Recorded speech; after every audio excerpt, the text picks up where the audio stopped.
Well, thank you, Madam Chair. And I have another big announcement to make here and now.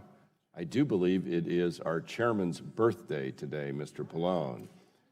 But, so, could we do like the Boehner birthday song? This is your birthday song. It doesn't last too long. Hey, that's it.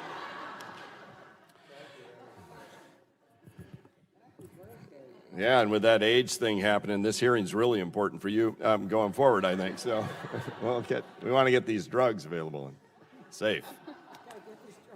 Yeah, I'm just about unleashed up here now. This is pretty good. Like this, I appreciate, Madam Chair, you're holding this hearing, and Mr. Chairman, thank you as well. This really is a serious and important work, and we got great witnesses here to help us understand what's going on.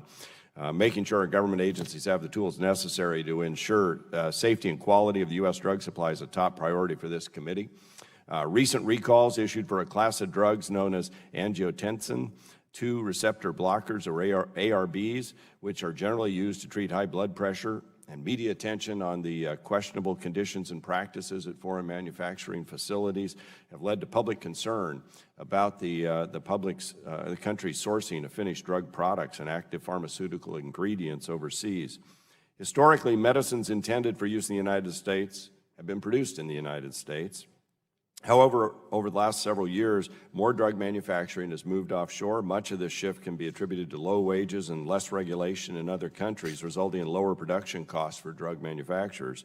With this shift overseas, it's become more difficult for us to verify these products are made in compliance with what I would say are the world's best standards, those in the United States.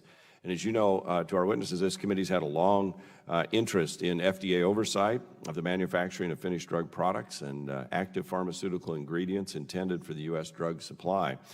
In 2012, with the passage of the Food and Drug Administration Safety and Innovation Act, Congress provided FDA with new resources needed to inspect both domestic and foreign generic drug facilities. Data from the most recently issued GAO report in 2016 found that the FDA had increased its foreign drug inspections and it had enhanced its ability to prioritize drug establishments for inspection.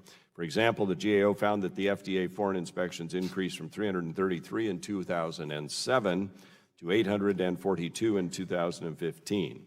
However, it has been reported that FDA surveillance inspections of foreign facilities have declined in the past 2 years, including in China, where inspections fell by almost 11%.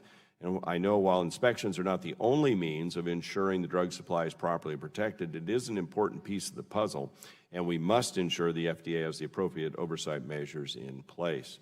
Because of our continued concern over the quality and safety of the U.S. drug supply, we have requested in a bipartisan manner answers from the FDA about practices currently in place to adequately oversee foreign drug manufacturing. We've also requested an updated report from GAO on the FDA's drug inspection program, because if there are gaps in the agency's ability to properly oversee these facilities, action must be taken to resolve those shortcomings and protect the public's health. The United States' reliance on overseas manufacturing not only raises quality concerns, but it also poses national security risks as well. Foreign manufacturing of medical products critical to the strategic national stockpile are subject to the same quality and safety concerns, but dependence on foreign countries for drugs used as medical countermeasures could also leave Americans vulnerable to chemical and biological threats, among others. Further reliance on foreign suppliers, particularly in those countries with which we have unstable relationships, poses an increased risk to Americans. If a country monopolizes the production of a drug and wishes to retaliate against the United States, they could substantially increase drug prices or dramatically reduce supply in an attempt to cause shortages, limiting access to critical medications. And that is in the absence of a crisis. In a time of crisis, such possible actions could cost American lives.